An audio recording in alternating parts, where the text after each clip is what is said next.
آیت اللہ مکارم شیرازی کا فتویٰ ہے کہ بعض افراد سلام کے جواب جو ہیں وہ عربی میں نہیں دیتے، مثلا وعلیکم السلام نہیں کہتے بلکہ فارسی میں کہتے ہیں، مثلا یا اپنی زبان میں کہ سلام ازمان جواب میں کہتے ہیں۔ جواب میں ایک بندہ آتا ہے سلام کرتا ہے السلام علیکم،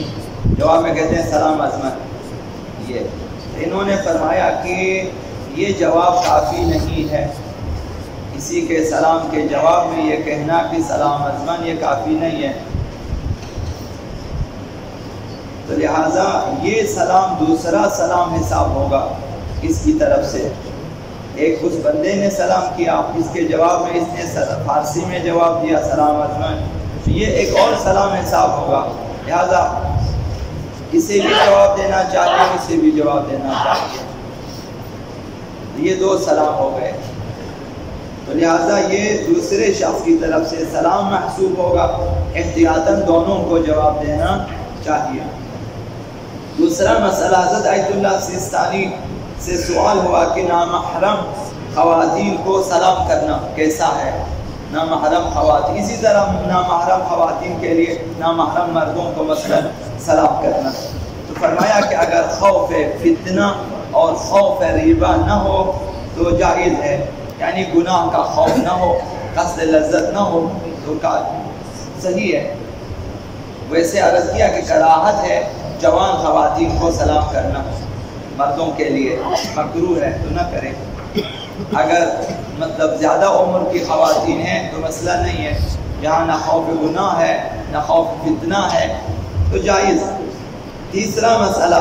مسجد میں داخل ہوتے وقت سلام کرنے کا کیا حکم ہے، کہ جب کہ یہ سلام نمازیوں کی توجہ خراب کرنے کا باعث ہے، جو لوگ نماز پڑھ رہے ہیں اور باہر سے ایک بندہ آتا ہے بلند آواز سے سلام کرتا ہے تو ان کی توجہ ہٹ جاتی ہے، تو اس سلسلے میں جواب میں فرمایا حضرت آیت اللہ سیستانی سے بہتر ہے ایسی صورت میں سلام نہ کریں، جب آپ کو پتہ ہو کہ میرے سلام کرنے سے نمازیوں کے ان کی نماز میں توجہ خراب ہو جاتی ہے تو وہ بہتر یہ ہے سلام نہ کریں، اگرچہ جائز ہے سلام کر سکتے ہیں، سلام کرنا حرام نہیں ہے، جائز ہے، ثواب بھی ہے، لیکن اگر ایسی صورتحال ہے کہ بہت سارے نمازی ہیں ان کی نماز میں توجہ خراب ہو جاتی ہے تو لہذا ان کی خاطر اگر سلام نہ کرے بہتر ہے۔ یہ مسجد کی عادت، سلام کرنے میں ترتیب کی ایک رعایت ہے جسے آقا رسول خدا صلی اللہ علیہ وسلم کہ سلام کرنے میں اس ترتیب کا خیال رکھیں، یسلم الصغیر علی الکبیر، چھوٹا بڑے کو سلام کرے، اس ترتیب کا لحاظ رکھے، اچھا ہے، یہ چھوٹوں کے لیے آداب ہے نہ بڑوں کے لیے، چھوٹے جب دیکھیں بڑے تو سلام کرے۔ وَيُسَلِّمُ الْوَاحِدُ عَلَى الْإِثْنَيْنِ، ایک بندہ ہے دوسری طرف دو بندے ہیں تو وہ جو ایک بندہ ہے وہ دو بندوں پہ سلام کرے، دو بندے ایک پہ سلام کرنے کی بجائے اگرچہ وہ بھی جائز ہے تو یہ ایک بندہ دو بندوں پہ سلام کریں یہ بہتر ہے۔ وَيُسَلِّمُ الْقَلِيلُ عَلَى الْكَثِيرِ، ایک گروہ میں کم افراد ہیں دوسرے گروہ میں زیادہ افراد ہیں تو کم افراد والا گروہ زیادہ افراد والے گروہ پہ سلام کرے یہ بہتر ہے۔ وَيُسَلِّمُ الرَّاكِبُ عَلَى الْمَاشِي، جو شخص سوار ہے وہ پیادے کو سلام کرے یہ بہتر ہے، پیادہ اسے سلام کرنے سے بہتر ہے کہ سوار پیادے کو سلام کرے بہتر۔ وَيُسَلِّمُ الْمَارُّ عَلَى الْقَائِمِ، چلنے والا شخص جو شخص رکا ہوا ہے اسے سلام کرے، ایک شخص چل رہا ہے دوسرا شخص رکا ہوا ہے نہیں چل رہا تو چلنے والا شخص رکے ہوئے شخص کو سلام کرے یہ بہتر ہے۔ وَيُسَلِّمُ الْقَائِمُ عَلَى الْقَاعِدِ، ایک شخص کھڑا ہے ایک شخص بیٹھا ہے، جو کھڑا ہے وہ بیٹھے ہوئے شخص کو سلام کرے یہ ادب ہے کہ اگر مثلا یہ سب اپنے لیے ہے کہ اگر آپ سوار ہیں تو آپ پیدل والے کو سلام کریں، اگر آپ چھوٹے ہیں بڑے کو سلام کریں،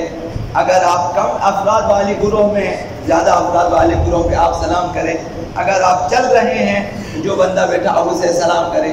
اگر آپ کھڑے ہیں تو اس شخص پہ آپ سلام کریں جو بیٹھے ہوئے، یعنی ہر شخص کے لیے ہے، دوسروں کے لیے نہیں ہے۔ ابھی بڑوں کے لیے کہ وہ خاموش بیٹھے رہیں تا ان کی چھوٹا سلام کریں، بڑوں کے لیے کہا گیا کہ سلام میں پہل کریں، وہ بھی چھوٹوں پہ سلام کریں مستحب ہے۔ بیٹھا ہوا شخص انتظار میں نہ بیٹھے کہ کھڑا ہوا شخص سلام کرے گا، سوار سلام، بلکہ وہ بھی پہلے سلام کر سکتے ہیں، اسے اپنا ثواب ہے۔ تو سلام کے جو ثواب ہے وہ دو جگہوں پہ دو مختلف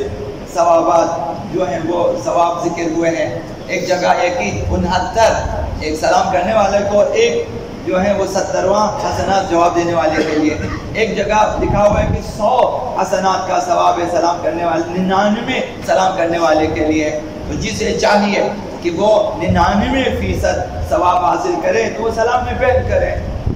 وہ انتظار میں نہ بیٹھے۔ البتہ آداب یہ ہے ہر شخص اپنے لیے اس آداب کا خیال کرے۔ شریعت میں بعض لوگوں کو سلام کرنے سے منع کیا ہے، مثلا کوئی نماز پڑھ رہا ہو اسے سلام نہ کریں، اسے خدا کے ساتھ رابطے میں رہنے دیں، آپ اپنے سلام سے اس کی توجہ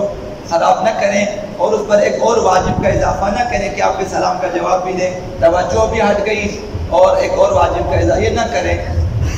نماز گزار پہ سلام نہ کریں، خود نماز گزار کے لیے حرام ہے کہ وہ کسی پہ سلام کرے جب تک وہ نماز میں ہے، جائز نہیں ہے۔ تو جو شخص نماز میں ہو سلام نہ کرے اسے، اور جوان لڑکیوں کو سلام نہ کرے، جوان خواتین کو مکروہ ہے، اور جو تشییع جنازہ میں ہو اسے بھی سلام نہ کرے، اسے میت کے ساتھ جنازے میں جانے دیں، اس کی توجہ بھی وہاں سے شاید اس لیے ہو کہ وہ اپنی آخرت کی فکر میں ہو، شاید خود کو فرض کر رہا کہ یہ جنازہ شاید میرا جا رہا ہے اور یا ایک دن میں بھی اسی طرح سے اٹھا کے لے جایا جاؤں گا، اسی فکر میں رہنے دے، وہ فکر شاید بہتر ہے۔ تو جو تشییع جنازہ میں سلام نہ کریں۔ بعض افراد کے لیے سلام کرنا حرام قرار دیا ہے کہ جائز نہیں ہے، یا پھر کراہت شدیدہ ہے، سخت مکروہ ہے، جیسے قمار باز کے لیے سلام نہ کریں، شراب خوار سلام کرنا حرام ہے، اور اسی طرح گالیاں بکنے والا، ایک شخص بد زبان ہے جس کی زبان پہ ہمیشہ جو ہے فحش آتا ہے، گالیاں ہیں، تو کہا کہ اسے سلام نہ کرے، کراہت ہے۔ آقا رسول خدا صلی اللہ علیہ وآلہ وسلم نے فرمایا سلموا علی الیہود والنصارى، یہود اور نصارہ پہ سلام کرو بے شک، ولا تسلم علی شارب الخمر، لیکن شرابی پہ سلام نہ کرو، شرابی کو سلام نہ کرے۔ وَإِن سَلَّمَ عَلَيْكُمْ فَلَا تَرُدُّوا جَوَابًا، اگر شرابی تمہیں سلام بھی کرے تو جواب نہ دو، شرابی کو مکمل طور پر آپ نظر انداز کریں، نہ سلام کرے نہ اس کے سلام کا جواب دیں۔ یہ اور آقا رسول خدا صلی اللہ علیہ وآلہ وسلم نے فرمایا شرابی کو سلام کرنا حرام، اس سے فرمایا کہ من سلم علی شارب الخمر او عانقه او صافحه، اگر کوئی شخص شرابی کو سلام کرے یا پھر ہاتھ ملائے، معانقہ کرے، گلے ملے یا ہاتھ ملائے، مصافحہ کرے،